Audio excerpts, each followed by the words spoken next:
নমস্কার বন্ধুরা, দেখছেন আমাকে নতুন সাজে একদম হিমাচলি হয়ে গেছি। এই যে দেখতে পাচ্ছেন, এটাকে বলা হয় पट्टू। और इसको क्या कहते हैं? दट्टू। दट्टू এটাকে বলে दट्टू। তো এই যা দেখছেন আপনারা সমস্তটা, যিনি আমি যার গেস্ট হাউসে রয়েছি, মানে যার হোমস্টেতে রয়েছি, কবিতা ঠাকুর, ওনার সমস্ত কিছু ওনার ক্রেডিট উনিই করে দিয়েছেন। আমার ইচ্ছে ছিল, ওনার আমি ফটো দেখেছিলাম, তো সেখানে আমি বলেছিলাম, উনি কিন্তু সেইভাবে সমস্ত জুয়েলারি দেখছেন, যা কিছু সাজ দেখছেন পুরোটাই ওনাদের। তো হ্যাটস অফ কবিতাজি আমার জন্য অনেক করেছেন আজকে। এটা তো ফার্স্ট একটা আমার ছিল। তো ওনার যে গেস্ট হাউসে আমি এসেছি, সেই গেস্ট হাউসটা হচ্ছে এই যে পিছনে দেখতে পাচ্ছেন।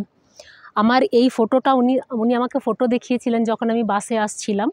তো হঠাৎ ফটোটা দেখে আমার মনে হলো যে এখানটায় একবার যেতেই হবে। এত সুন্দর, মানে ওই জায়গাটায় দেখুন অনলি একটাই বাড়ি আছে, আর কিছু নেই।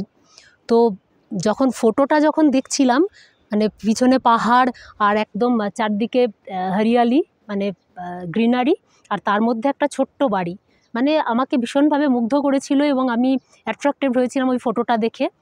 তো তাতেই আমি কাল ডিসাইড করি যে আমি এখানে আসবো এবং ওনার সঙ্গে একই সঙ্গে কাল ট্রেক করে, প্রচণ্ড টাফ ট্রেক, কিন্তু সেটা আমি করে লাস্টলি এসে পৌঁছেছি। এখন যে জায়গাটায় এসেছি, এখানের ভিউটাও আমি আপনাদেরকে দেখাচ্ছি একটু পরে। সেই ভিউটা দেখলে আপনারা বুঝতে পারবেন কি ডেঞ্জারাস, মানে চারপাশটা এখানে দুটো রিভার আছে। একটা হচ্ছে পার্বতী রিভার আর আরেকটা ব্রহ্মকুণ্ড রিভার, ব্রহ্মগঙ্গা, আরেকটা আছে ব্রহ্মগঙ্গা বাংলায় যেটা বলা হয়। তো সেই দুটো আছে। এখান থেকে আমি দুটো দেখতে পাবো না, আমি একটাই দেখতে পাবো। তো বুঝতে পারছি ওই দিকটায় একটা ঘাই আছে, সেখানটাতেও মানে একটা নদী বয়ে যাচ্ছে, কিন্তু ওটা এখান থেকে দেখা যাচ্ছে না।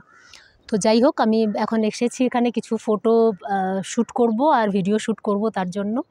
তো থ্যাংক ইউ, সঙ্গে থাকবেন। ওকে।